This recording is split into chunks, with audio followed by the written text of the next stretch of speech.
been aching, but you're too shy to say it. Inside we both know what's been going on. We know the game and we're gonna play it.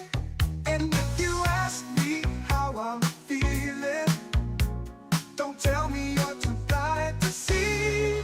Never gonna give you up, never gonna let you down, never gonna run around and desert you, never gonna make you cry, never gonna say goodbye, never gonna tell a lie and hurt you, never gonna give you up, never gonna let you down, never gonna run around and desert you, never gonna make you cry, never gonna say goodbye, never gonna tell a lie and hurt you.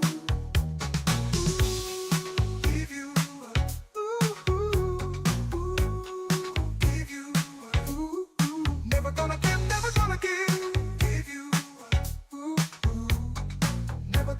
never gonna give you up. We've known each other for so long. Your heart's been aching, but you're too shy to say it. Inside we both know what's been going on. We know the game and we're gonna play it. I just wanna tell you how I'm feeling. Gotta make you understand. Never gonna give you up, never gonna let you down, never gonna run around and desert you, never gonna make you cry, never gonna say goodbye, never gonna tell a lie and hurt you, never gonna give you up, never gonna let you down, never gonna run around and desert you, never gonna make you cry, never gonna say goodbye, never gonna tell a lie and hurt you, never gonna give you up, never gonna let you down, never gonna run around and desert you, never gonna make you cry, never gonna say goodbye, never gonna tell a lie and hurt you.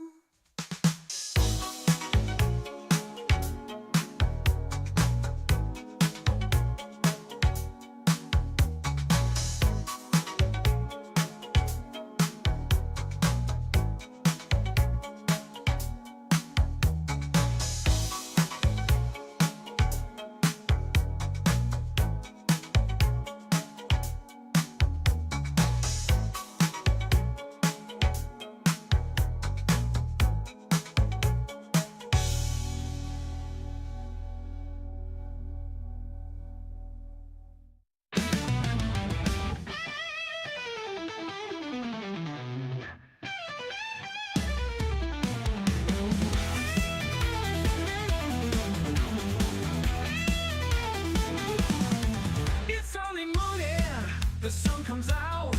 Last night was shaking and pretty loud. My cat is purring, it's scratching my skin. So what is wrong with another sin? The bitch is hungry, she needs to tell. So give her inches and feed her well. More days to come, new places to go. I've got to leave, it's time for a show. Here I am, rock you like a hurricane. Here I am, rock you like a hurricane.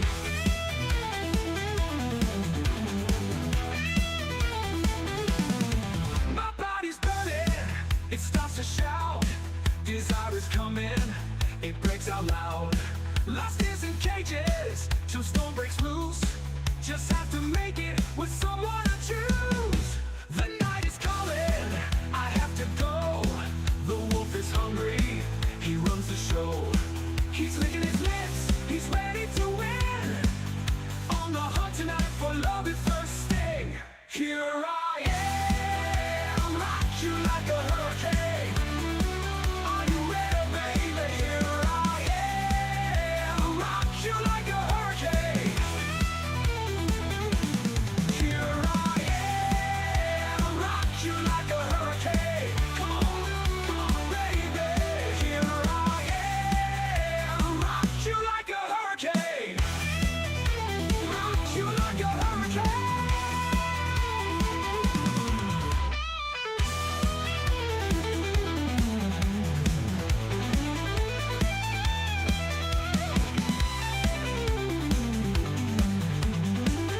shaking and pretty loud.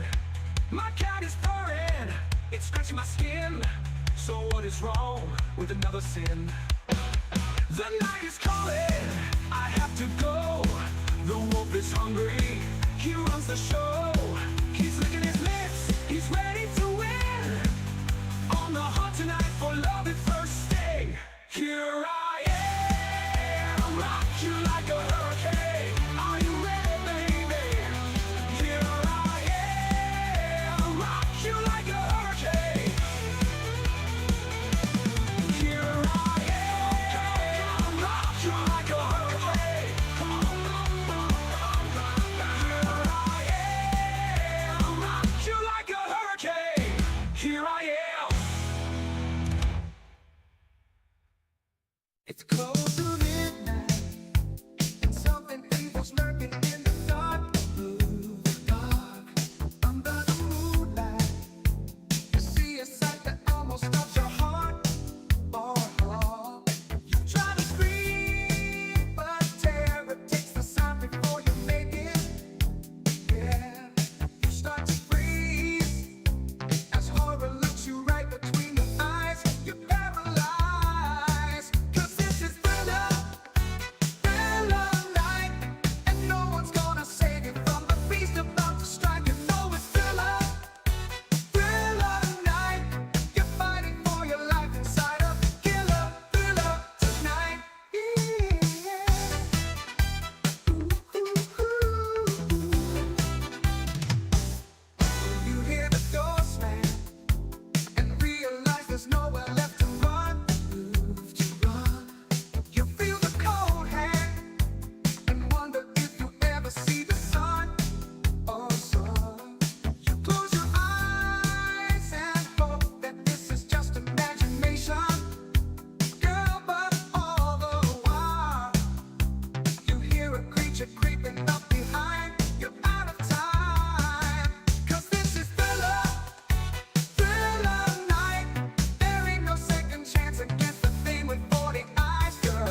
do. If he was here right now, he'd make a plan and he'd follow through. That's what Brian Boitano do. When Brian Boitano was in the Olympics skating for the gold, he did 2 South Pals and a triple Lutz while wearing a blindfold. When Brian Boitano was in the Alps fighting grizzly bears, he used his magical fire breath and saved the maidens fair. So what would Brian Boitano do if he were here today? I'm sure he'd kick an ass or two. That's what Brian Boitano do. I want this beat shit out of me, it has stunted my vocabulary. And I just want my mom to stop fighting everyone. For Wendy, I'll be an activist too, 'cause that's what Brian Boitano would do. And what would Brian Boitano do? He'd call all the kids in town and tell them to unite for truth. That's what Brian Boitano do.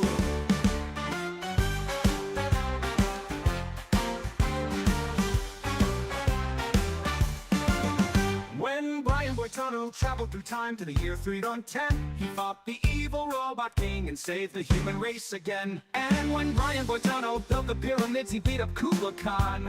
'Cause Brian Boitano doesn't take shit from anybody.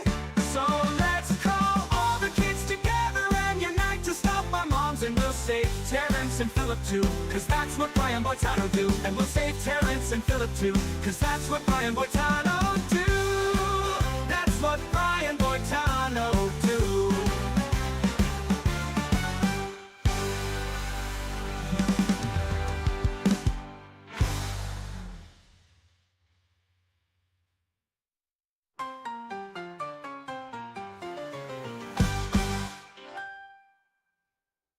We're rolling through time.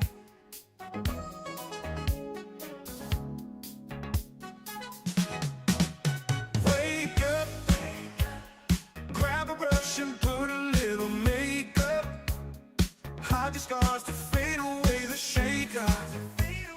Why'd you leave the keys upon the table?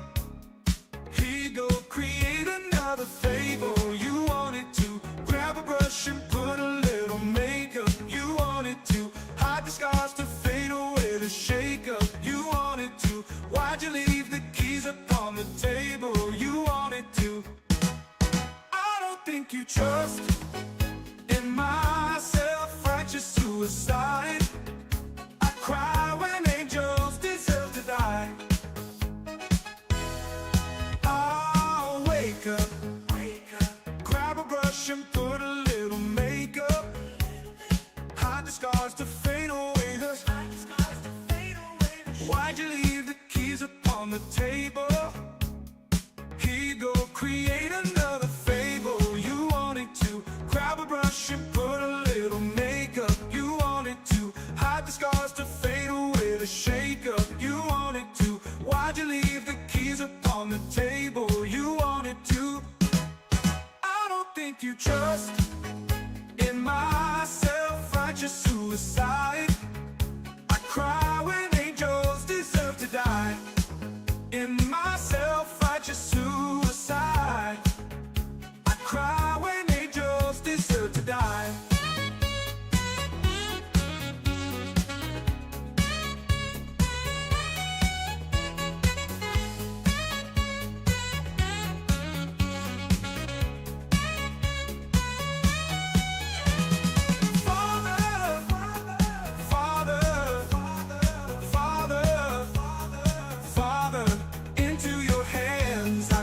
My spirit, Father, into your hands. Why have you forsaken me? In your eyes forsaken me. In your thoughts forsaken me. In your thoughts forsaken me. In your heart forsaken me. Lost in my self-righteous suicide. I cry when deserve to die. In my self-righteous suicide, I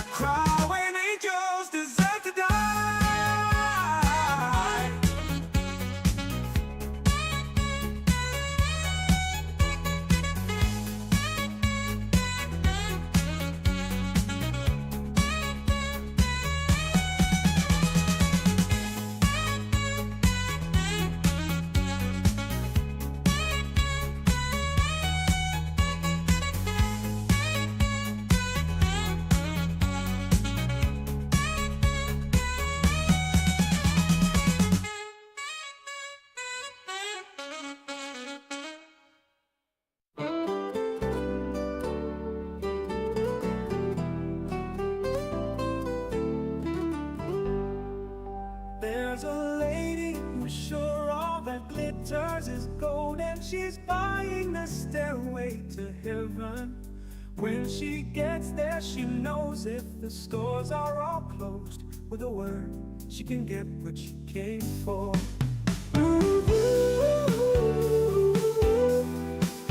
And she's buying the stairway to heaven. There's a sign on the wall, but she wants to be sure, 'cause you know, sometimes words have two meanings. In a tree by the brook, there's a songbird who sings. Sometimes all of our thoughts are misgiven. Ooh, it makes me wonder. Ooh, it makes me wonder. There's a feeling I get when I look to the west, and my spirit is crying for leaving. In my thoughts I have seen rays of smoke through the trees, and the voices of those who stand looking. Ooh, it makes me wonder. Ooh, it makes me wonder. And it's whispered that soon, if we all call a tune, then the piper will lead us to reason, and a new day will dawn for those who stand alone. The forest will echo with laughter. Oh, oh, oh.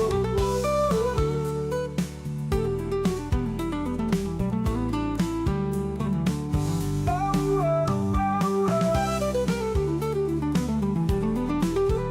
And it's thunder. If there's a bustle in your hedgerow, don't feel long now. Welcome, my friends, to XboxEra. If you're new here, let me fill you in.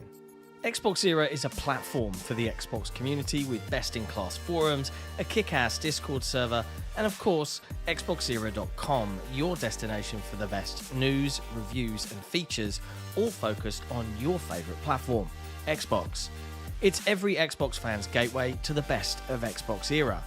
Our incredible podcasts listened to in over 50 countries worldwide, our in-depth reviews, our own merch store for the coolest in gaming threads, and of course Day One, where you can track, rate and discuss your favourite games on Xbox Game Pass. We're a small, agile and independent publication, and importantly, we're completely funded by you. If you value having a publication truly focused on your preferred place to play, you can become one of the cool kids by supporting us directly via Patreon. Just head to patreon.com/XboxEra. You get cool swag and awesome perks, and we get to keep doing what we do. Become a part of the best Xbox community on the internet and help us grow even larger. Thank you for your support. XboxEra is only made possible by the support of an amazing community, and in particular our legendary and growing army of Patreon supporters. Our executive producers, Top, The Scarecrow 121, Peter B, Not Jack, Mohammed Sherez, Kevin S, Korkenstein, Jordan White, Jordan Andow, Frankie C, Terran H, and Britt. Our amazingly generous grand benefactors who take their support and dedication to XboxEra to another level. Krat56, an assassin. And then there's our boss, our leader, our shining light in times of darkness, the one and only XboxEra's CEO, Torn Raptor. You guys are all fucking awesome. If you enjoy the content XboxEra produce and want more of it, and you're not a patron, consider heading over to patreon.com/XboxEra, pledge your support, and get cool swag in return.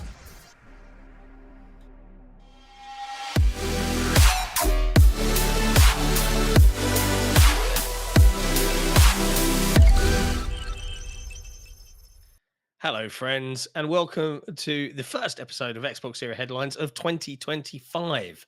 The date is January the 2nd. I'm Sick Mechanico, and today Jesse and I will be walking you through all of the latest in gaming news that kind of flitted in and out of existence across the holidays, across the gaming industry. So Xbox, Nintendo, PlayStation, you name it, we'll be talking about it probably.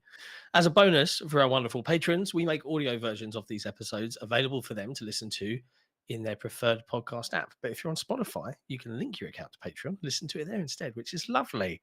If you want to become a Patreon legend, head to patreon.com/XboxEra, where you can support us directly and keep us alive for another year. Hello, Jesse. Here we are, the second year of headlines. How does that feel? It's the beginning of a month, and that means I had to chase down patrons who had their card payments declined. 2 of whom were executive producers, so the number just went. I was like, "Oh shit!" And both of them have fixed it, or one's fixed it, and the other's like, "Oh, you can do it again." It gave me a fraud alert, and I'm like, "I can't. I'm very sorry. I wish it would let us just do it, but you have to do it yourself." Yeah. So it's scary, right? It is, yeah, because like we're pretty top heavy. Like we've got some amazing patrons in our executive producer, MVP, grand benefactor, and CEO tiers that are like probably roughly half of everything. So when one of theirs doesn't go through, especially when 2 of theirs doesn't go through, you're like, "Oh, I will politely DM them and let them know," because they've got their active, canceled, and declined, or and it's always that friggin' declined one where it's important to note that yes, I have asked the question because it's all automated for us for the most part, and we utilize Patreon's loyalty reward scheme, which means your continued subscription. Every 3 months you get cool stuff, and the cool stuff increases in coolness. And it's 3 cumulative months, right? It's not consecutive, because Taryn was afraid that it was consecutive. I was like, no, I'm pretty sure it's cumulative. Yeah, I've asked the question anyway, like, hey, if there's an interruption, but they fix it like within a day, what happens? It always worries me, but this is the scary world where it's not in our control. Like, we're kind of at the whims and mercies of other platforms to keep us alive, like YouTube. And thankfully, Patreon's a pretty good one. YouTube's really expensive to run, so I get that they take a lot more because it is giving you all of this amazing, super high quality video forever for free, essentially. You're paying an ad rev, but then Patreon's really good. They take like 8%. Yeah, it's not bad for what they do. Yeah, pretty reasonable. But other than that, really good. We wouldn't be alive without it. We wouldn't be alive. So I appreciate everybody. It's been it has been not much of a break by my own choice, because we didn't do anything. My kids are older, so for us, it's kind of just like we get them some really nice stuff. We hand them a bunch of cash, and away we go. We spent Christmas, as I said, watching Red One with them and Tokyo Godfathers, and then New Year's was just myself and the missus here streaming pretty much all night. My missus caught my man flu and wanted to go to bed by like 9:30, so I was out before midnight. I remember distinctly waking up to the sound of fireworks going off and her going, "Who's letting off all those fireworks?" I was like, "All right, love, Victor Meldrew, like chill out." But hey, it's a new year. There's loads of exciting things going on in 2025 that we are hype about, including video games, obviously. And this is the second year of Headlines. Headlines was the show that we were able to start as a twice weekly news roundup with audio episodes exclusive to our Patreon community. But it goes out free on YouTube for the community. And it will be 1 year old in February, which is exciting. So we're not far off. I wonder how many episodes, if we actually counted the episodes. We've probably done a few. If I've put all of them into Patreon, you could tell they're from. It'll tell us how many episodes are in the the also, playlist, right? There is a playlist. Yeah, there's a playlist on YouTube. I can look real quick because I'm right there. Content. And then we click playlists, and Headlines has 85 episodes in it. That's pretty good. We'll probably be on like near 100 by the time it hits a year old, which makes sense, because if there's 52 weeks in a year and we do 2 episodes, and we're hitting episode 250 of the podcast next month, which is pretty cool. I know it's not like around 200 or 300, but maybe we'll try and do something a little bit for it. It's a quarter of a millennium. It's a cool number. It divides nicely into a grand. So hey, it's Taryn. I can see in the chat, David Brownfield, sick. Why didn't you want to talk to Grub for Grubsmas? I always want to talk to Grub. You have to make it clear. Time in the world for Grub, but I watched the episode. He made it very clear it wasn't about me. It was about him. But also last year when Nick said it the other way. He was like, "Oh yeah, no, it's fine. Let people in." So Jeff's a go with the flow, cool dude. He's fine. Yeah, It's fine. There's no anger. I wasn't welcome, and I understand. Um, Lovely to see everybody. Super chat from Terran, who is one of our most wonderful patrons and is no longer on my list of evil wrongdoers. Terran says, my fiance said it was all my fault on my payment issues. I agree with her. You are at fault, sir. Mhm. But you've come through, so it's all okay again. I forgot. I got to put the second biggest story of the day in, which is just a repeat. Same shit. Not new, but people are getting mad again. That's right. Because unlike last week's episode where we kind of just talked through the year, this week we have got news, and then our banner towards the end topic. of the episode, Yeah. we'll talk about what we kind of expect from Xbox in 2025. You can look forward to a more thought out, elaborate piece from me early next week about what I think. If you want to just hear what Nick has to say, that'll be Saturday. Yeah, Nick, because he won't shut up. Yes, I'm sure he will. Also, if you like this stream, think about subscribing, because YouTube's in the middle of bot purges, and I've asked a few people, and it's like, yeah, everyone's just having their sub counts go. So ours what blows my mind is why bots would subscribe to us in the first place, outside of for giveaways. Like, I know. That's why I kind of stopped doing the YouTube giveaways, because most of those subs just never watched. Like, yeah, they're non-value. There is zero value. People trick themselves into thinking that the number going up on YouTube subs is the important thing. Yeah. It's not. It's engagement to each of your videos. Yeah. That's the YouTube metric. Wants to see people watching your shit, especially with YouTube Premium. And the more you talk or chat or dislike or like or comment, no matter what the comment is, the comment can be, "I hate all of you and hope you die in a fire." It helps the channel. Yeah. Please tell us to die in a fire more often. It'll really help us out. I do hide all of those, so I admit it. Yeah, it's fine. It creates a nicer environment for everybody, so I'm not against it. More positive focused, not sycophantic. That's what we go for. That's the vibe, people.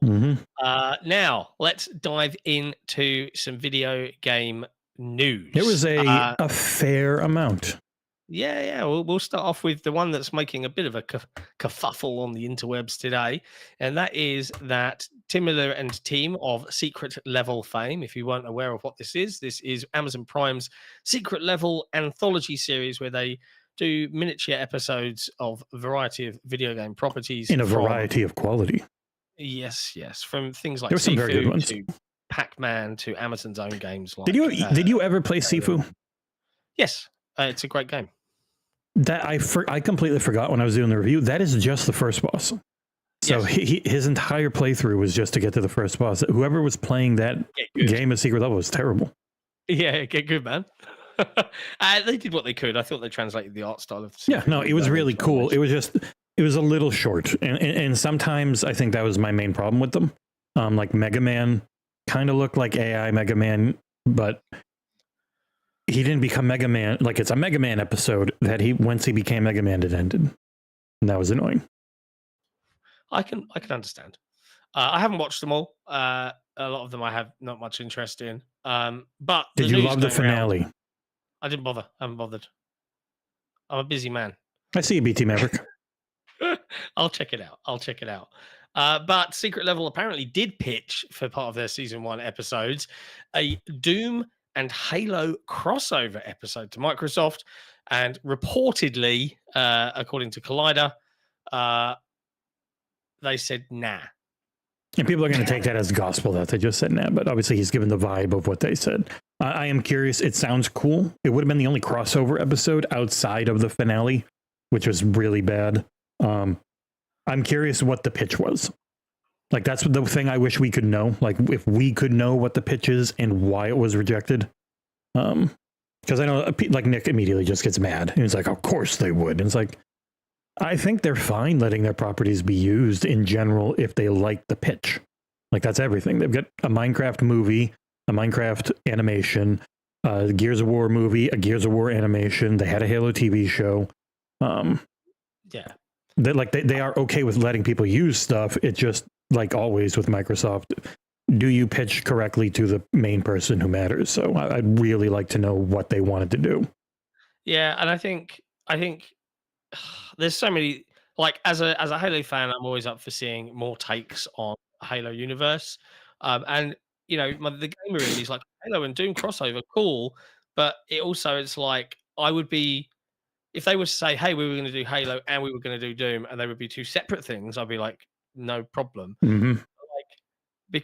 I wouldn't mind a crossover in terms of multiplayer armors to wear in video game parlance, but I don't know how I feel about watching those worlds crossover just because. Especially because it turned out so much of that they were just advertisements. Like even Pac-Man ended up being an advertisement, and people didn't know at the For time. a new game. So what do people? Know. So for the casuals who just see, oh, Doom and Halo in this thing of video game advertisements, is there going to be a game? And then that could be an issue. Like there's a lot of reasons that companies will look at it that we don't know. And the pitch could have been amazing, and it really sucks that they didn't make it. But again, just don't know. Yeah, I mean, fundamentally, I know, I haven't watched all of the show, so I can't really comment. The bits I have watched were the ones I was moderately interested in, and they were fine. I think you weren't a big fan, right?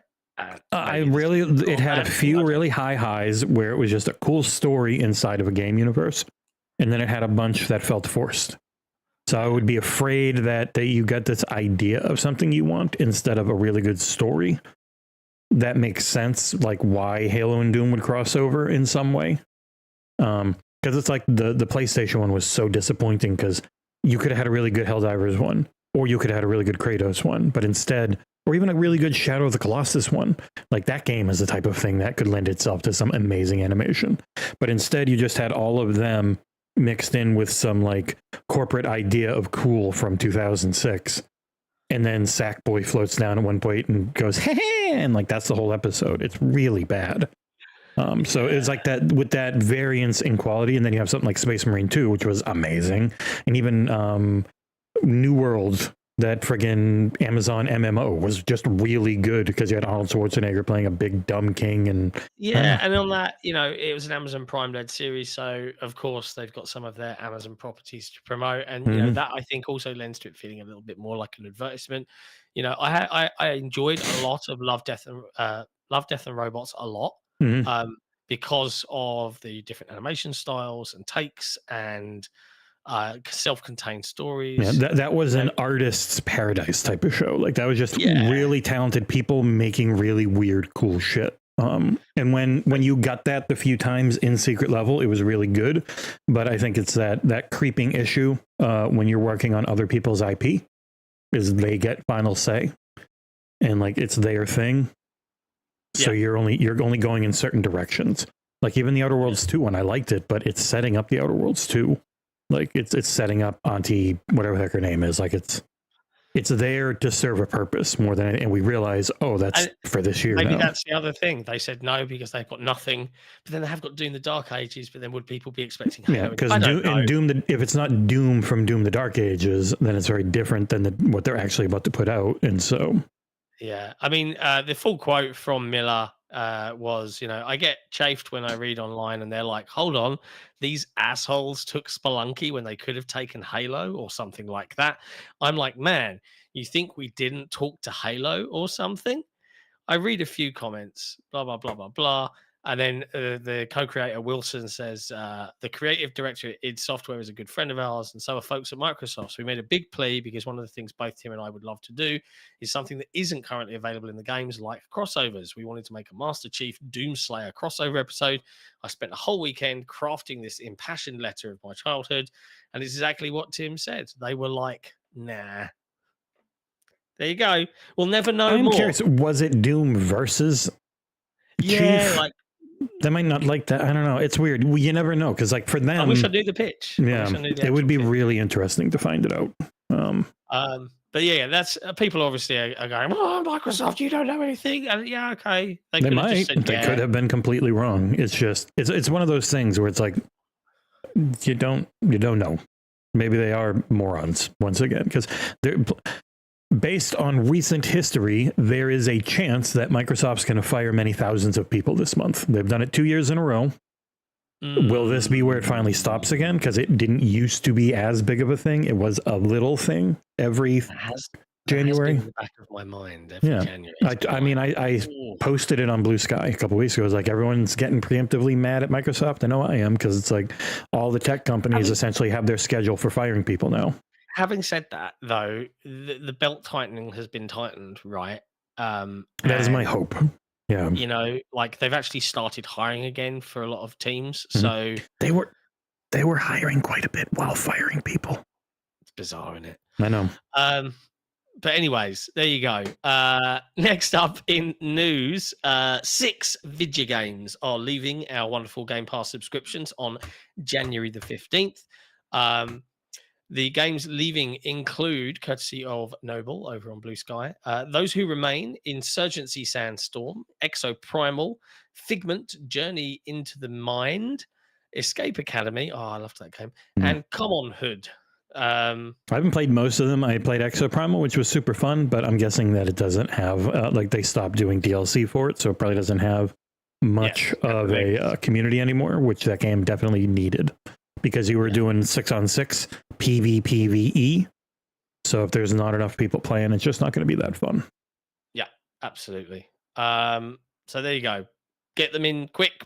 You've got like 13 days. Yeah, I don't think we shouldn't hear anything about Game Pass until maybe the 7th, but probably the 14th. Yeah. Well, next week as well, on the 7th is CES, so we will hear some other things. It'll be a very busy Thursday headlines, most likely, because obviously we'll be going way too early for CES.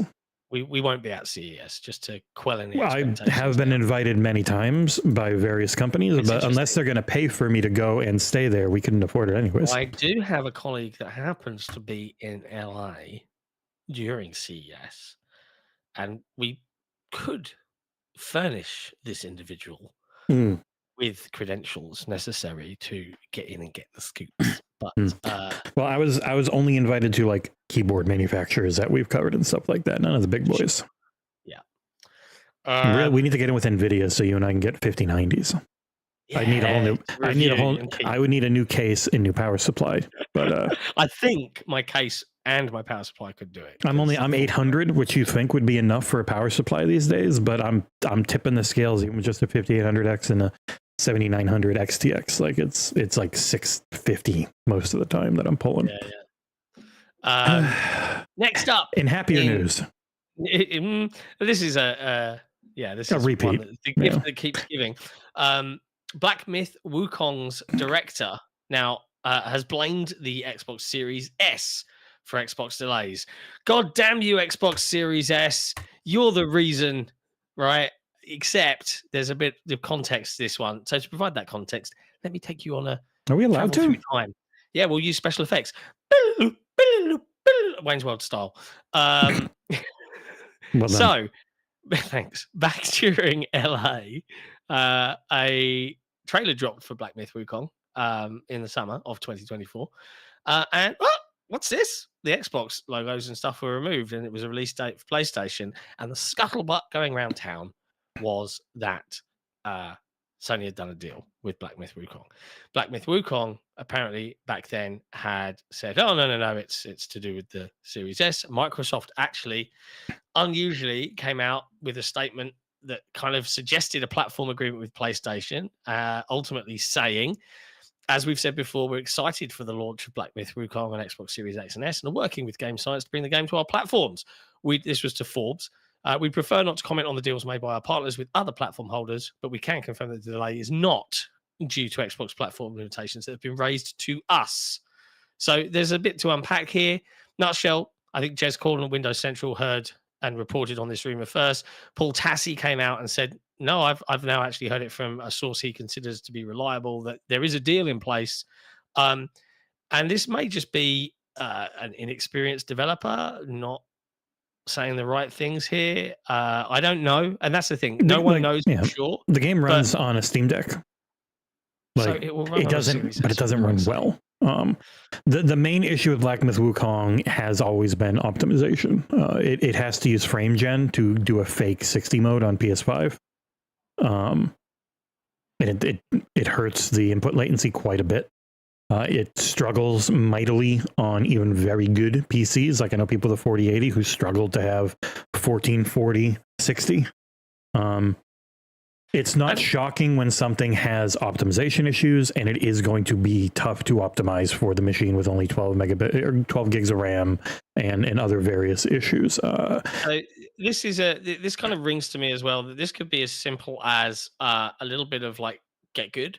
Like I mean to sound, but his own quote kind of supports this. The quote is from the game's director, which is being posted on the Chinese social network Weibo, which has been translated by Resetera. Everyone's fighting power is so terrifying, but the only thing missing is the Xbox robe. It seems a bit wrong, but that 10 gig shared memory without a few years of optimization experience, it can't really be taken down. So they're effectively saying we haven't got the optimization experience because look, other games have managed to do it.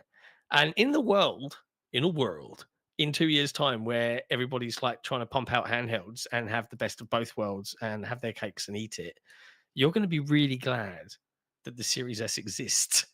And I do see Microsoft as a platform such a leg up in terms of backwards compatibility to whatever future handhold may come that like it's just the Unreal Engine 5 isn't great. It's really tough to make run well. I think that's just been a thing. Also, I know I see it in chat from Kiri, like the Steam Deck doesn't have the RAM problems the Series S does. It does because its RAM is slower. It's like a third of the speed. And that's one, or it's 2.5 times slower. So as an idiot who doesn't know anything, the more RAM you have, the easier it is. But if the RAM has to be read, and so RAM bandwidth is also a big issue, and that's one of the main things holding back mobile. Because like the best mobile chip right now doesn't get close to the bandwidth that the Series S needs to run games. So that's one of the bottlenecks they have to figure out. It's not just the amount, it's how fast can you read it. And so I think the Steam Deck's in the 80s, like 88, and the Series S is over 200. It's like 220, 230 around there. So how fast you can read matters similarly to how much there is. None of this matters. What matters is how we feel and how much news headlines we can generate out of this out of context statement on a social media And post. I will say this again, Chinese culture is incredibly different from Western culture. And he could be joking, he could be serious, he could be saying it in some way. So I'm going to wait until someone like Zhuja? Z Huge. Everyone calls him Z Huge, but the actual way you say it is like Zhuja, I think. Because as someone who's going to be reviewing Dynasty Warriors, I am going to look up how to pronounce those names so that I don't come off like an asshole. Americans say Dynasty, don't you? Dynasty. Yeah. Dynasty Warriors. I'm not English. I wouldn't say Dynasty. No one here says it. It just rang weird in my head. Yeah, because the English are weird. And also some English would say Dynasty and others would say Dynasty, depending on where they're from. Dynasty, bro. Yeah. Bro. Like, you guys got plenty of dumb accents too. Don't you come at me. Yeah, we do. In the end, you guys up north, you'd have your minds blown. Much like with Secret Level, it's hard to actually know. But people will be led by what they want to believe. And if you really think the game, you don't want the Series S to be at fault, you get mad at the devs. If you really want the Series S to be at fault, you get mad at the Series S. And the reality is always somewhere in the middle where we just don't have the information to know it.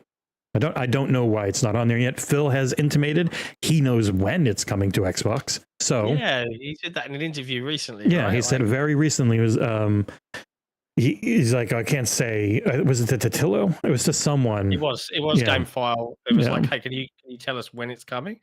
Or do you know when it's coming? Yes. Can you tell us no? No, yeah, something effectively that paraphrased, but yeah. Yeah, so there's various reasons. It's like Baldur's Gate 3. Like, I think in the long run, it worked right for them to have 3 big launches. They launch big on PC, where the game's a mess. They launch big on PlayStation 5, where the game's a mess. And then they launch big on Xbox, where the game's a mess. Like, it's very obvious sometimes why devs will prioritize a single platform. PC's their biggest, PlayStation's their second, Xbox is their third. So let's do the work we have to do to make everything go. Indeed. So there you go. Get mad or Don't really worry about it. It's just video games. Just be interested to see if and when it does and what shape it's in, because that's what I'm really be interested in. Yeah. Next up, good old Hideo Kojima has been jumping onto social media platform X, aka Twitter, to share his well wishes for 2024 and into 2025. And he's released a few little tidbits about upcoming Death Stranding sequel and in development games for Microsoft, including OD and the other one, which is Physint, right? Mhm. The full quote is as follows. Kojima says, "Thank you for all of your support in 2024. It was a year full of many things. Death Stranding 2 development, the release of our second trailer, ADR for the actors, which I think is like the audio Additional dialogue recording, I think. So it's like when you record later on to dub over stuff. He pays attention to acronyms. Music production and recording, Japanese voice recording.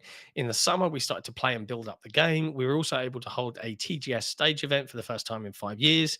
For OD, we developed the game and had actor and environment scanning. In the second half of the year, scanning and filming were unfortunately suspended due to the SAG strike. This is the Actors Guild strike. That is still going for video games, by the way. Indeed. Casting was also suspended for Physint due to that strike, and they hope to resume at some point in 2025. Personally, I have an ongoing series of essays published in Anan and Nikkei newspaper radio programs, Hyde Radio and Koji 10, a special episode of Hideo Tube, and also Hidemi's 2024. Hideo Tube. Hideo Tube, that's how I'm reading it. Book fair, which I almost gave up on. I continue to comment on movies and novels, though fewer than usual. Preparations and planning for the live action Death Stranding film with A24, as well as other adaptations, are underway. I signed with WME. We also held a Death Stranding exhibition at Shibuya Parko, with more coming. It was a year that went by in a flash. Thank you for your support for the past year. Have a great new year. Many happy returns. Cool. Love it. And he owns all those IPs now, so he's probably going to make a lot of money. I like that the guy that makes video game movies is actually making a movie. Like, I think this is like it was the natural evolution, and A24 is the natural partner. Indeed. But hey, for the next one, I just have like a couple, but then there's been even more talked about. There's so many friggin' Xstasis got his hand on another bunch of slides, I'm guessing. Well, who cares about that? Because CJ Ad 93 is here with a little super chat to say Happy New Year, gents, and thank you. Happy New Year to you too, and to everyone, obviously. And even to the Dreamcast 170 people watching, right? Maybe not Dreamcast guy. No, him too. To 170 people watching right now, thank you for tuning in. We appreciate you. Do hit that like button if your thumbs are able to do so. And consider subscribing. And if you really love what XboxEra does, these are twice a week, and we have our mainline podcast on Saturday, as well as a bunch of news, reviews, and previews and everything on XboxEra.com. You should probably take advantage of the benefits and sign up to patreon.com/XboxEra. Love you. Next up, Call of Duty World at War and Singularity are reportedly coming to Game Pass. This among many games Xstasis is reportedly talking about. Like, also you can add randomly Diablo 1 on PC this month, supposedly. Pretty much whenever he has Game Pass rumors, if it's a direct date in game, he's probably seen it on a slide of some sort. So it's probably correct or was correct at the time. Yeah, he's not you. He's got a pretty good track record when it comes to actual games. Well, there's a funny thing I've heard that a lot of people get these and then they don't talk about them and they're annoyed because he is the one that does. Wow. Yeah. Oof. But yes, Call of Duty World at War, the Treyarch 2008 release, and the classic Singularity, which was published by Activision from back in 2010, which is from Raven Software, which obviously is now been folded into that. And it's not back compat, but it was brought to PC last year. So I'm curious, would this be PC only and piss people off? I hope not. But yes, it's expected to hit Microsoft subscription service around May of 2025, according to Xstasis. This is obviously via Tom Ivan at Video Games Chronicle. There's more. We've had Crash Bandicoot Insane Trilogy. We've had Modern Warfare 3, Black Ops 6, StarCraft Remastered, StarCraft 2 Campaign Collection, Spyro, Reignited Trilogy, and Crash Team Racing Nitro Fueled come to the service. Tony Hawk Pro Skater 1 and 2 is still there on PC now, waiting. Yeah. All the other Call of Duties have been brought forward. They are all rumored to be in there by May. Like they're drip. And people get mad about the drips, but any Call of Duty going in there is going to envelop any small game going in. So they're going to be careful because they know their metric for success is playtime, and they don't want to waste money on things that get swallowed by their own older backlog. I recall, keep me honest here, but I think when one of the original Black Ops games went back compat for the first time, it like reappeared in like sales rankings. No, 2 of them made it into sales rankings. They fixed the online servers. That was one of the main things. Yeah, that was it. Thank you. Yeah. So to say that those games don't have a lot of nostalgic draw for people that miss the old ones. It's because right now it's Black the Ops circle. 6 is going through its cycle of no, this game sucks now. Let's play the old ones, and then in a few months we can get hyped for the new one again. Round and round we go. Wow, this one's got way more cheaters than before. It's like, no, they all have it, and then they fix it, and then you guys come back and you're like, this is great, amazing, bad. Oh, that's actually pretty good. New one's coming is amazing. Old one's bad. New one's bad. Old one's good. Like it's the Halo thing. It's the same for Halo. Yeah, it's every time. It's the same for Halo, but it's every year, as where Halo is every 3 or 4. It's a much quicker. It's a much quicker cycle of events. But yeah, new stuff coming to Game Pass. Shock horror. There's already tons coming this year. We do know about 38. No, I think there's 48. There's 48 potential things we know. Not all of them have a direct year, like Hollow Knight Silksong, but that was literally supposed to be 2022. So who knows now, or 2023? I don't remember. Between 2022 and 2023, it was supposed to be. So that's still on the books. Like there is a lot of day one Game Pass shit already known about. So they're gonna have to drip. I'm fine with it. And Bale's son, who's in our Discord, went over all the numbers. Turns out, despite what everyone keeps saying, there was the exact same amount of games in Game Pass in 2024 as there were in 2023. Say it ain't so. I know. It's almost like they've got a number they shoot for every month, and their average was literally the exact same. Shock. Speaking of new games, PlayStation did a little kind of thing reported on by Mike Straw over at Insider Gaming with the headline, oh no, brace yourselves, PlayStation fans. PlayStation to continue focusing on live service games. This was back on December 30th. According to a recent interview with Japanese outlet Famitsu, PlayStation co-CEO Herman Hulst said the company still believes in the live service model despite recent hiccups like Concord. The full quote is, the game business is constantly changing due to various factors, including technological advances, new genres, and ways of playing. If I took my PlayStation blinkers off for a minute, this kind of sounds like what Microsoft's been saying for a while. Sorry, wrong meeting. Holst said via auto translation, it is noted here. However, one thing that remains constant is people's desire for great entertainment experiences and attention to games continues to grow. However, this has also created competition. And like many companies in the industry, we've had to make changes to our business to solidify a more sustainable operating base. And like, this is the underlining important bit for really big PlayStation fans that do not want a bevy of PlayStation developed live service games. Holst did say that they will continue to focus on developing live service titles along with story-driven single-player titles that our players want. Now, here's the thing. Again, I'm not trying to like take sides or anything like that. I know we're branded XboxEra, but everybody wants to make more money, right? Understood. For PlayStation in particular, and this isn't, I mean, yes, it's an opinion, but it's also an opinion based in fact. PlayStation in particular are more reliant as the third party market leader, right? They're more reliant on those big stalwarts bringing in the money. And what they want is all that money for them by having their own game, like Helldivers 2, but another one, and another one, and another one. And as we've said before, the development time and cost for making a live service game versus an absolutely balls to the wall AAA behemoth is kind of the same. So, you know, you might have a single player game flop, you might have a live service game flop. And the live service games in general do need the bigger budget for long-term continuousness.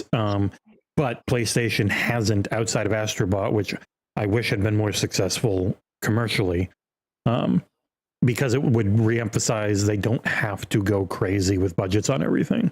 Like, I do think that's one place where Insomniac really needs to pull back. Trying to say, we need Wolverine to look as good as Hellblade 2. It's like, no, you do not, because your games play better than that.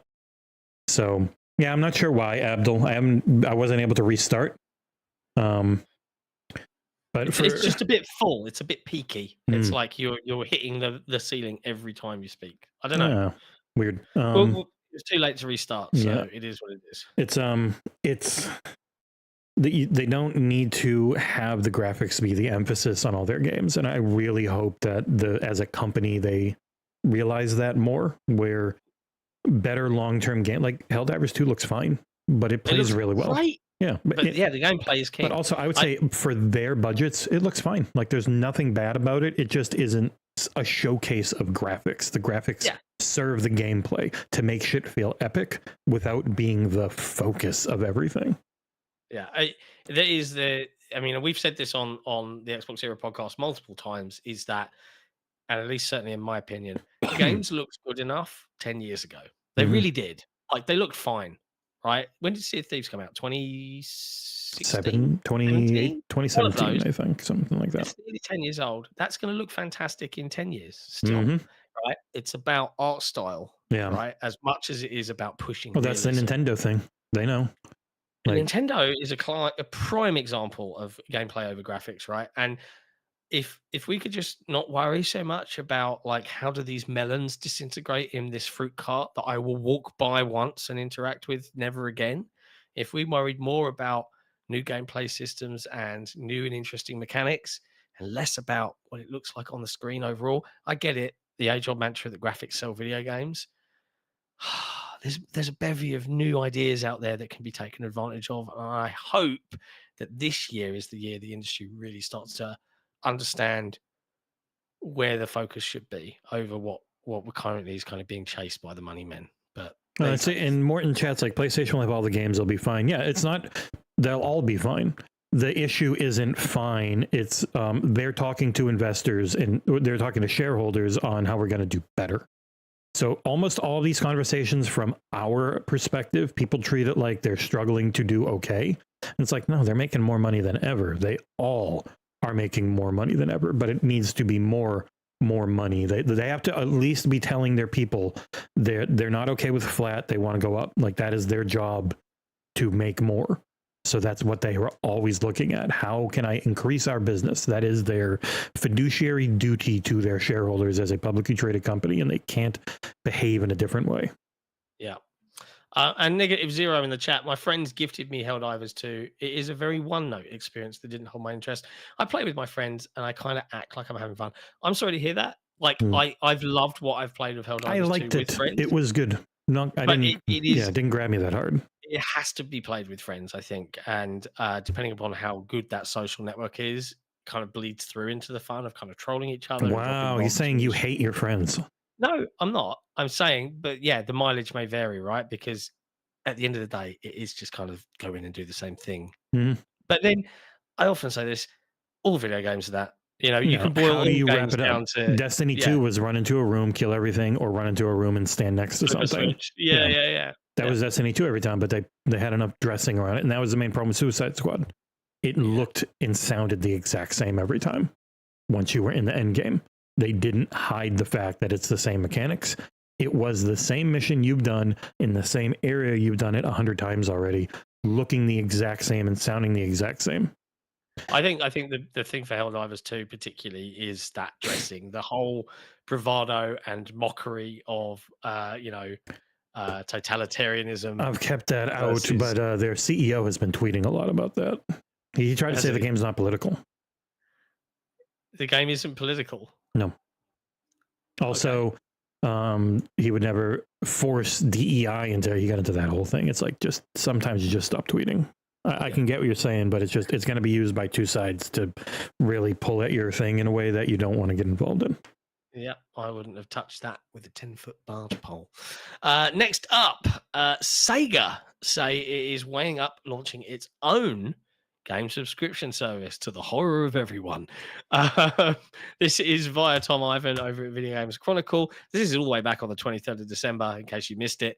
Mhm. In an interview with BBC, current SEGA president said the Sonic maker is weighing up its own Netflix-like subscription offering, with platform holders Xbox, PlayStation, Nintendo all having their own, as do publishers like EA and Ubisoft. And Sega America were like, hey, we're thinking something and discussing something, but we can't disclose it right now. So we do know that we've got a new Jet Set Radio, Streets of Rage, Golden Axe, Shinobi, Crazy Taxi, and a new Virtua Fighter coming from Sega.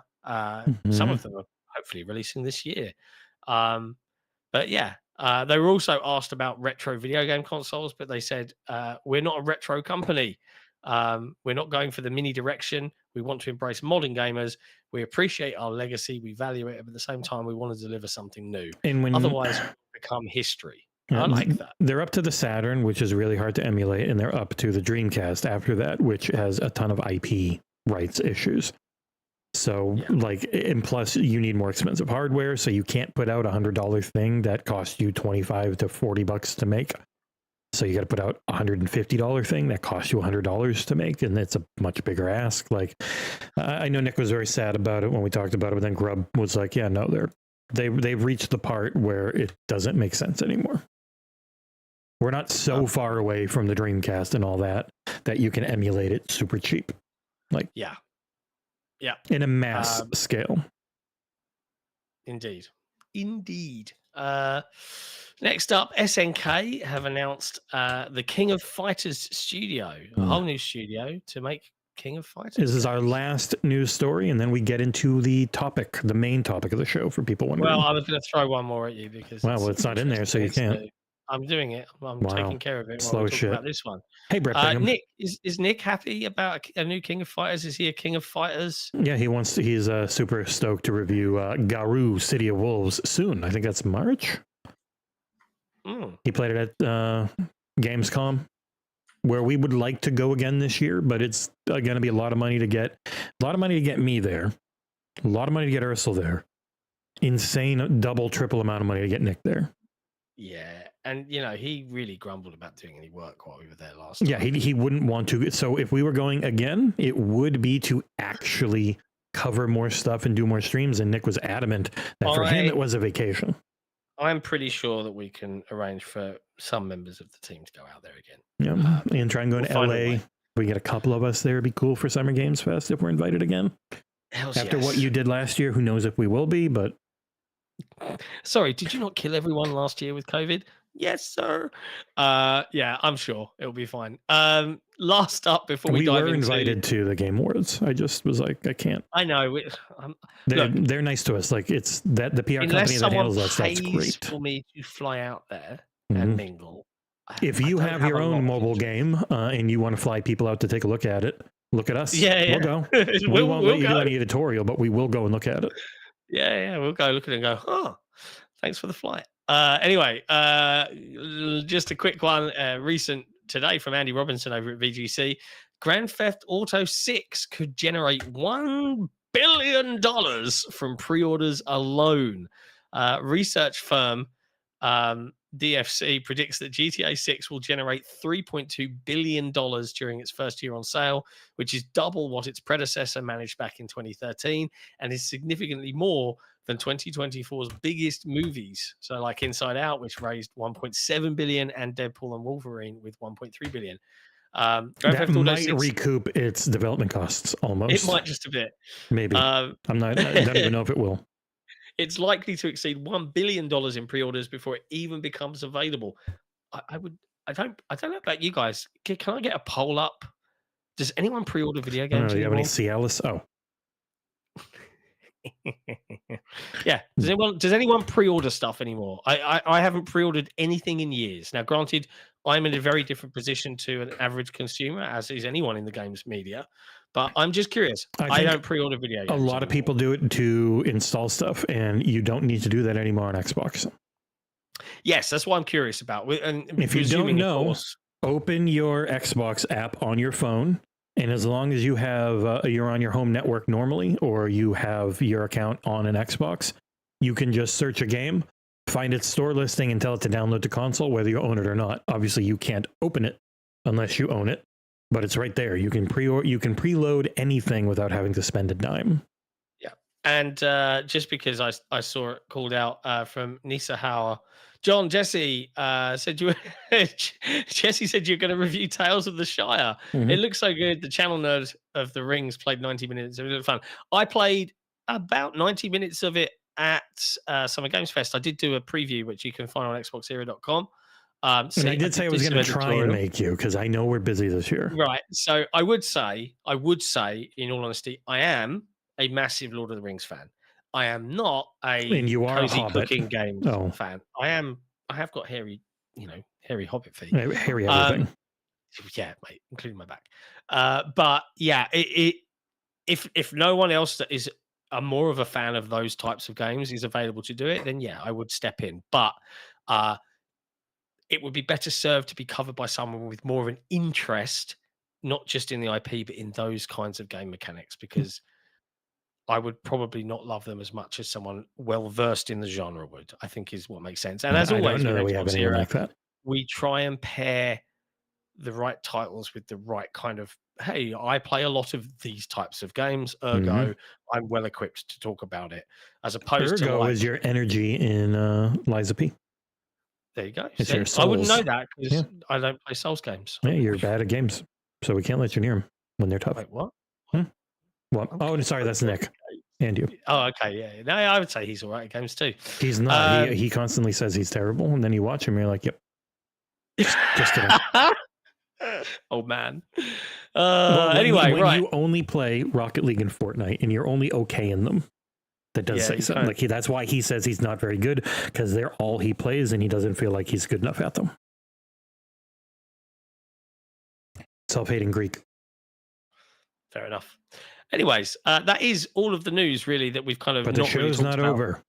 Over the last couple of weeks. That's right. The show's not over, and we might go a little bit longer than an hour today, because we are XboxEra, and we are looking forward to what Microsoft are bringing to the table for us to feast upon in 2020. Incredibly large, long table that will be needed to fit just their own first-party slate, let alone all the Game Pass stuff. And we can delve into some third-party stuff because, oh my God, is there too much?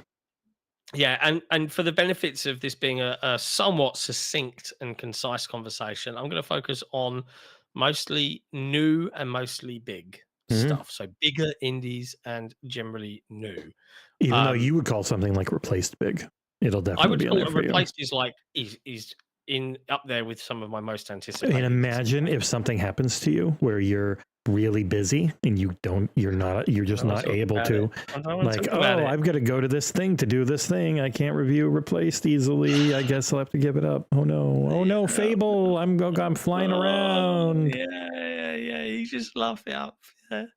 Anyways, before we get into that, let's talk about what we're expecting out of Microsoft in January. I think it's fair to say that us, along with the majority of the industry, are expecting Microsoft to surprise us all with another January developer direct. Now, the big question becomes, what are we going to see in the January developer direct? And you might say, well, we know the answer to this, Jon. We know what the big games are this year. But I'd like to just point your attention to the fact for the last two, there's always been like a little surprise reveal / oh, look what's coming that you didn't know. Previously, we had the Shadow Drop with Hi-Fi Rush.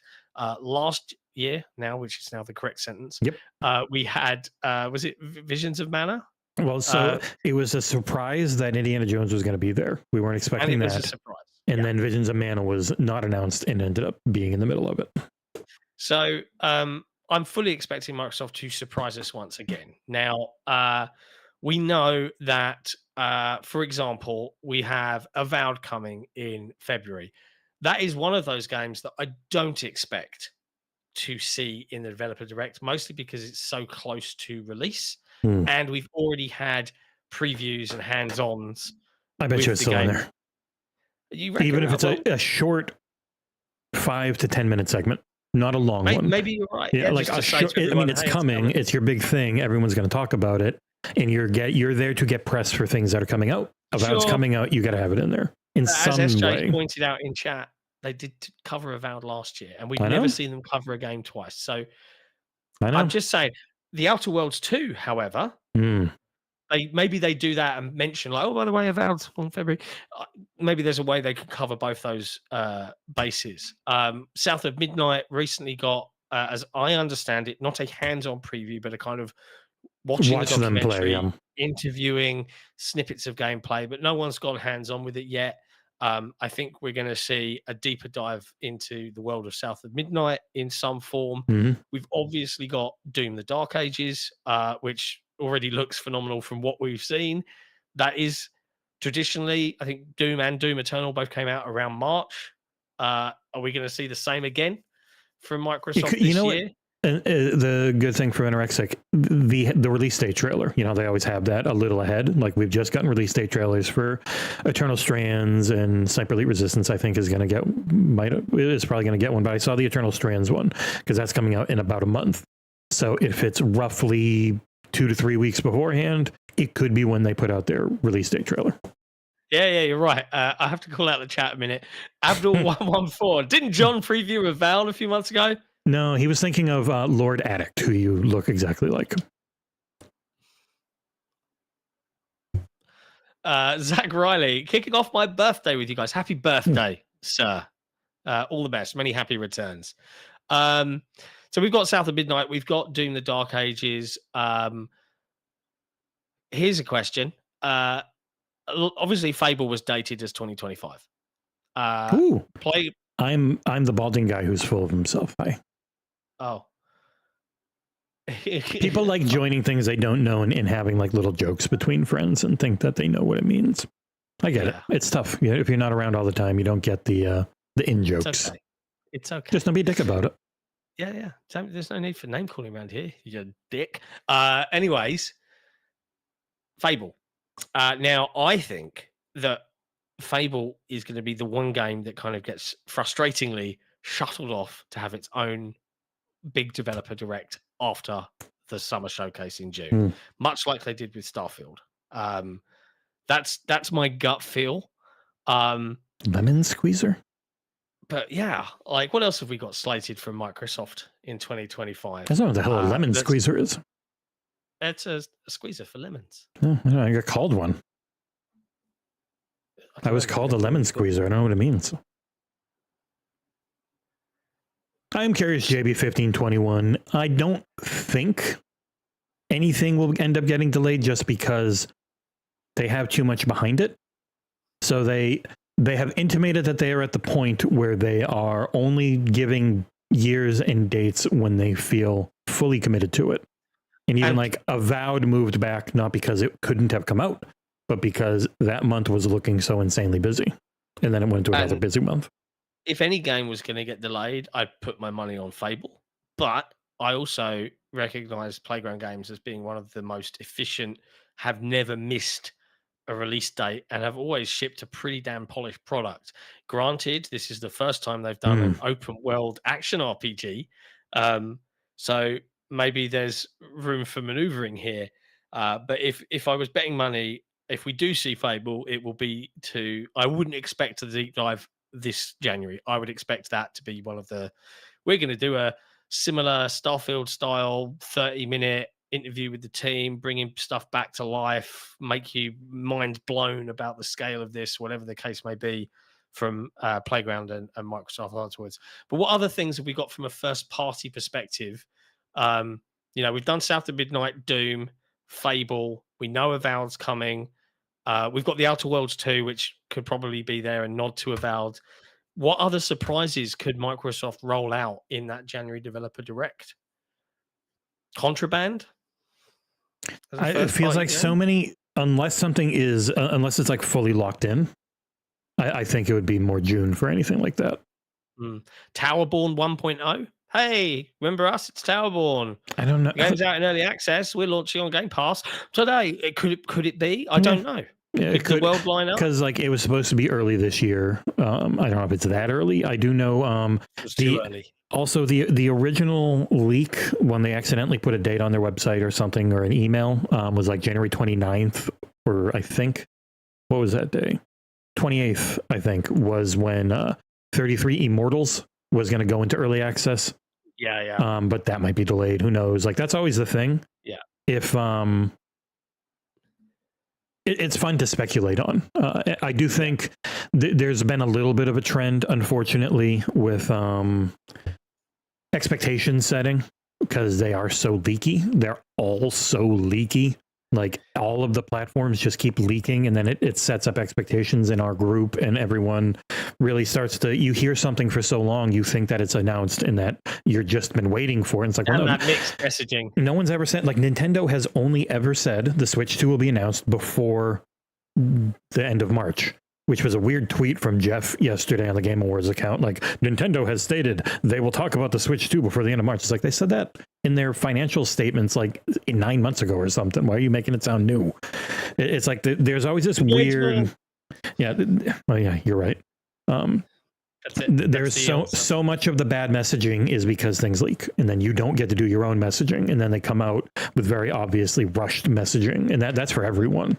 It happens to Microsoft more because they talk to people more, they used to talk to people more, and I do think that they have pulled back a lot because it's just not worth it. Like, yeah, I think we've seen it. Game developers get very cross, like when their games are Nick. leaked and then described and have a expectation set upon them before the developers themselves have even had a chance to speak. And then when they do speak, people are like, what? That's not what I've spent the last 9 months expecting because of this one person saying one thing. I understand it, right? You're never going to get away from video game leaks because it's the industry we're in, and that's what people like to talk about at the end of the day. Other good call-outs of things that aren't officially known, but are definitely doing the rounds is the Oblivion remake. A graphical bells and whistles on top of the original Oblivion is what we understand this to be. Is this a shadow drop? Is this the surprise announced in the January Developer Direct? All signs point to a very possible. I know a lot of people that really loved Oblivion and would love to play that game again. Oh, I loved it. I don't know that I want to play it again, though. Well, yeah. Well, mate, if it's a shadow drop, guess what? You're staying up for 24 hours to do. I do not have to play the entirety. I've played Oblivion through 3 times, so I don't need to play the whole thing. If it is literally the same base code, then I just got to play it long enough to feel like I feel confident about the quality of this graphical remake, because that is the rumor. Because of how simulation heavy their games are, if you were to remake the actual base game, it is the same amount of work as making an entire new Elder Scrolls. It's just a ridiculous amount of work to try and make all of that work again the way it used to. It'd be almost impossible unless you are just using their new creation engine. But this rumor is, do what everyone else is doing. Take your old game, plop really pretty graphics on top of it in Unreal Engine 5, and here you go. And I think people would be happy with that, because their games play a very specific way, and the people who like them want them to feel like that. So yeah.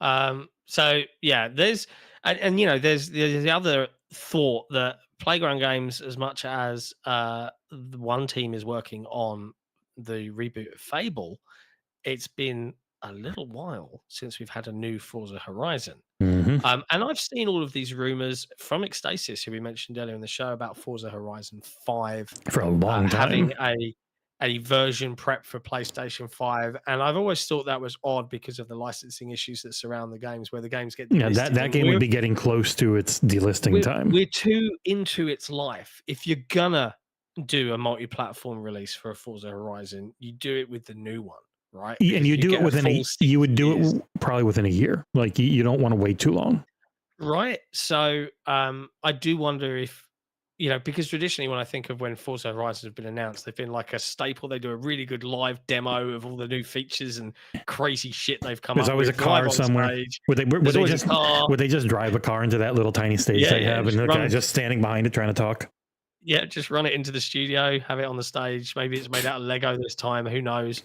Um, it is it is high time for another one. But are they again? This is a wonderful problem for Microsoft to have like, oh, do we need to do that this year? Do we just keep the development rolling, get it really polished, and do it in 2027 or 2026 or whatever? Um, yeah, there's so much that Microsoft can do.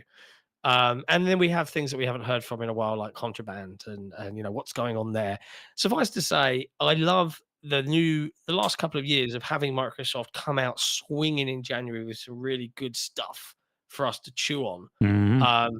Fingers crossed they don't do that and then announce, like you said earlier in the show, 3 weeks later, hey, we're firing 1,000 more people. It would be announcing they're firing people, then the direct. Yeah, it would be if it's horrific. like every other year. But I mean, until it stops, I just assume the cycle of corporations and when they fire people to continue. Like Microsoft's had 3 or big 4 ones, Sony's had 3 or big 4 ones, Amazon's had 3, but like all of them just keep having it now. If we're hitting the uptick, also there's a new administration coming in that normally ends up leading to more of it, but you don't know until it happens. I just would not be surprised by it if it did. Yeah. And in terms of general stuff for Xbox gamers to look forward to in 2025, in January, in terms of new, we have Eternal Strands, Sniper Elite Resistance, and Citizen Sleeper 2, all within 3 days of each other hitting Game Pass on console, cloud, and PC. We should have reviews all of them. Yeah, we've got Avowed coming on February 18th with 5-day early access if you buy it. We've got Atomfall, again from Rebellion, the Sniper Elite I'm devs, doing that one. coming on March 27th. A rumored date for South of Midnight of April at some point. Yeah, because the soundtrack is coming out in April, so it would be weird if the soundtrack for the game was out before the game was out. That normally doesn't happen. Yeah, and I could go through this entire long list. I will just put a link here to our current Too late. everything known. I already did. Oh, you literally put same minds. But I'll pick out some. Like we've got Arc 2. Who knows what the fuck's going on with that game? We've got Vin Claire Diesel Obscure, does. Expedition 33. We've got Fragpunk. We've got Hollow Knight Silk Song, maybe. Probably not. There's a Remedy game in there that's coming also to PlayStation Plus, so you can play with all your friends. Yeah. FBC Firebreak is apparently coming out. We've got Mixtape, which I wouldn't mind reviewing that one, from Beethoven Dinosaur, the guys that made The Artful Escape. We've got Nirvana Noir, which I will probably end up reviewing because I reviewed the first one, Genesis Noir. And you did the interview with them on our 1v1 once or twice a year interview show. We've done 3. What are you talking? 3 or 4 of those now. I think that's pretty good for when we can get them. Yeah, City Skylines 2 can't run on most PCs, so I highly doubt it'll ever run on consoles. Not with the way they did it. It's too CPU heavy. It's insane. We've got Replaced. We've got Sleight of Hand. We've got The Alters. You skipped over it, but Subnautica 2 is going to be enormous because the first one was huge. Yeah. I mean, suffice to say, we're feasting on video games this year. And right now, this is the beauty of it. This is just the stuff we know about. Yeah. Like, that's what I love about the potential of a new year. There's so much more. And there's going to be surprises that come out of nowhere. There's going to be, hey, look at this indie game that's not been seen before and it's out in 3 weeks. Surprise, and it's amazing. Like, I had a really good year in terms of gaming and what I enjoyed. Like actually putting together my top 10 yesterday as I sort of sat down was like, oh, that was I can't do 10. I think I'm going to end up being like 15 or 20, 30ish. Wow. Okay. I mean, I reviewed like almost 70 things. So just trying to, but that's not everything I played because also like Indiana Jones would be in a high up on a list, but I haven't friggin' it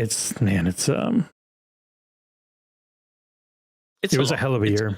And then 2025 looks to have way more, which is crazy. And obviously, biggest game release of 2025 for us, courtesy of, and anyone that might have noticed my little t-shirt today, courtesy of Booth Babe Games, is Console Wars, the card game, which is coming out. at the beginning of this year, which is super exciting. It's in production right now for backers. I just got another Chocolate Factory Simulator email. I really want you to. I think you should just review Holy it. shit! Get on it, mate. What Get on the? it. This is probably the 11th or 12th. It's only on Steam. I'm not going to look at it. I don't do like many PC only releases, but Jesus Christ, they're very insistent. But suffice to say, we're looking forward to this year, and you should too. No matter what game you play, what platform you play on. Mm-hmm. I think we've got, outside of Xbox, we don't really know outside of what is it? Ghosts of Yotei is announced. What else have PlayStation got coming? Death Stranding 2. And that's it so far? I think those are the main two right now. Okay. There's not a ton, but they have been very quiet for a little bit on their like big tentpole stuff. We had Intergalactic announced, but that's no date. That was the one Schreier saying like that's 2 or 3 years away. Yeah. So that's a while. And then Nintendo are releasing a whole new Switch for us to enjoy. So there's going to be a bevy of fresh new Nintendo IPs like Mario and Zelda all over again for us to dive into there. That's good. Basically, 2025 could be one of those 2007 era, like this was a fucking year of video games. People are overestimating what the Switch 2 hardware is going to be. I think it's going to be good for the amount of time the Switch was good. They're not looking to lose money on their hardware. So it's not going to be like a Steam Deck or anything like that. It might be kind of close. Like NVIDIA's got really good tech, but NVIDIA's mobile tech isn't as far ahead as their GPU, like their discrete GPU Nintendo tech is. Had a patent for like their version But the thing is, people are talking about it's their version of DLSS, but it wasn't, because it's talking about reducing a game file size to fit into a 32 gig cartridge and then expanding it when playing it to be, a reasonable experience on a handheld.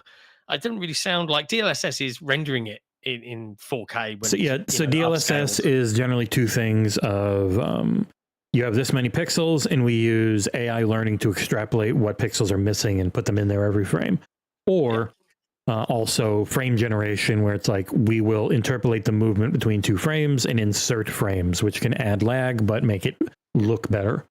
The main thing with DLSS is the more information you give it, the better. So the more resolution, the more frame rate, the better it recreates stuff. So if you're on a PC and you're going 1440p to 4K, it looks amazing. If you're going from 80 frames to 120, it can look and feel really good. If you're going from 500p to 1080p or trying to get 30 FPS instead of 20, it looks horrible. Do you think GTA 6 is going to get delayed out of this year? History would say yes. Okay. They always delay, but it is a new and different Rockstar, so it's not a guarantee. But no one would be surprised if it does.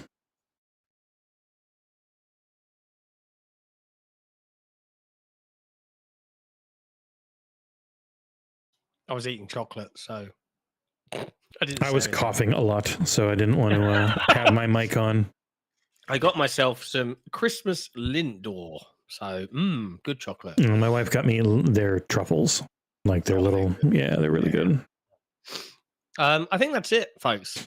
Yeah, there's a lot to look forward to. Yeah, we'll also have probably a little more like of an in-depth, because it'll be most of what we talk about, because Nick doesn't give a shit about the news on Saturday. So if you want more of that, including Nick probably railing against Xbox and being very mad that they didn't do a secret level Doom and Master Chief crossover.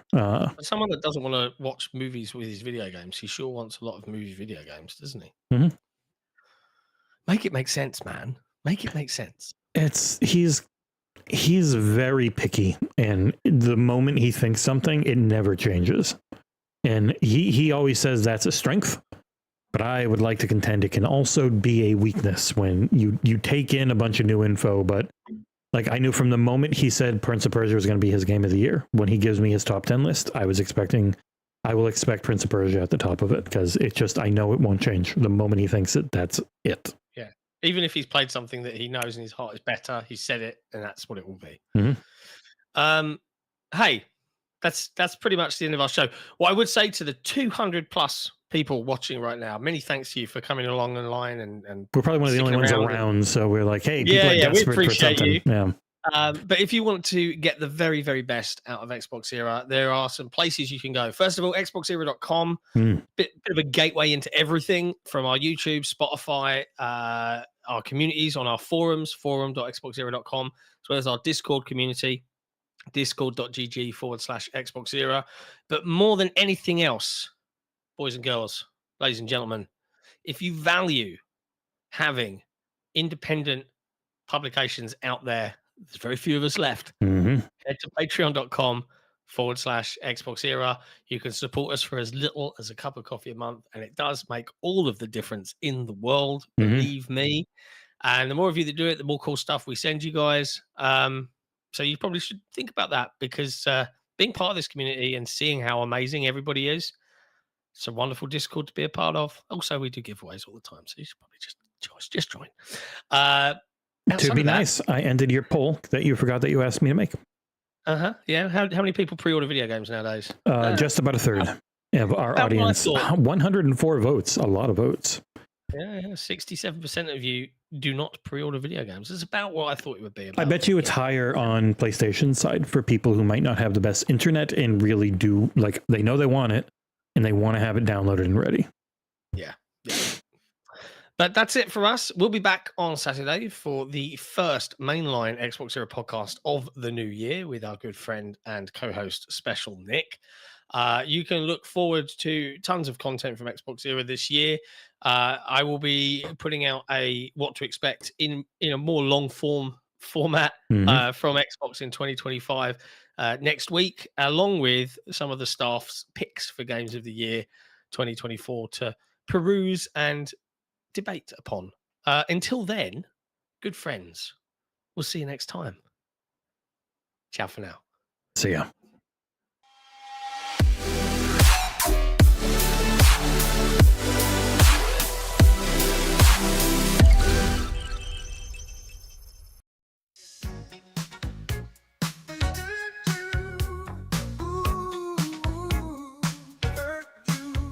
We're no strangers to love. You know the rules. So do I. Up for commitment's what I'm thinking of. You wouldn't get this from any other guy. I just wanna tell you how I'm feeling. Gotta make you understand. Never gonna give you up. Never gonna let you down. Never gonna run around and against the ninja, we will fight the battle to win. Against the ninja, we will fight the battle to sin. Taiwan, Taiwan, Taiwan, Taiwan. There's fire in their eyes, no mercy in their hearts. They tell their dirty lies to finish what they start. Evil is their drive. Hell possesses souls, won't get them alive. The feeling's twisted cold. We will stop the senseless killing. We will end this evil war. We will stop the senseless killing. We'll leave it up the score. Against the ninja, we will fight the battle to win. Against the ninja, we will fight the battle to sin. Taiwan, Taiwan, Taiwan, Taiwan, Taekwondo, Taekwondo. We strive for worldly peace, to stop the vicious night as the energy would cease. Taekwondo is our way of life. We will stop the senseless killing. We will end this evil war. We will stop the senseless killing.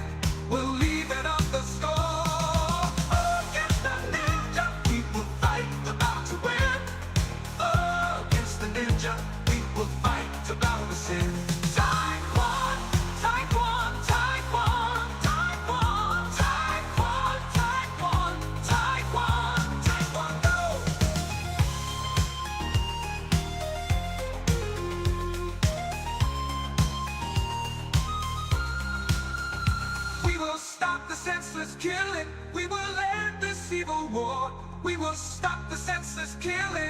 we'll even up the score.